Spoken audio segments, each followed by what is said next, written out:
আজকে আমরা কত অধ্যায় থেকে পড়াটা শিখব? অষ্টাদশ অধ্যায়ের নাম কি? মোক্ষ, মোক্ষয়োগ। এখান থেকে আমরা কত নম্বর শ্লোকটা শিখব? 65। বলো, মন্মনা ভব মদ ভক্ত মদিয়াজি মাম নমস্কুরু মামেব এষ্যসি সত্যম তে প্রতি জানে প্রিয় শিবে। মন্মনা ভব মদ ভক্ত মদিয়াজি মাম নমস্কুরু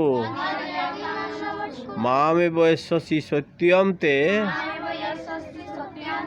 প্রতি জানে প্রিয় শিবে। শ্রী ভগবান বললেন, আমাকে নমস্কার করো, বা তুমি একমাত্র আমাতেই চিত্ত স্থির করো, আমাকে ভক্তি করো, আমাকে পূজা করো, আমাকে নমস্কার করো, তুমি আমার অত্যন্ত প্রিয়।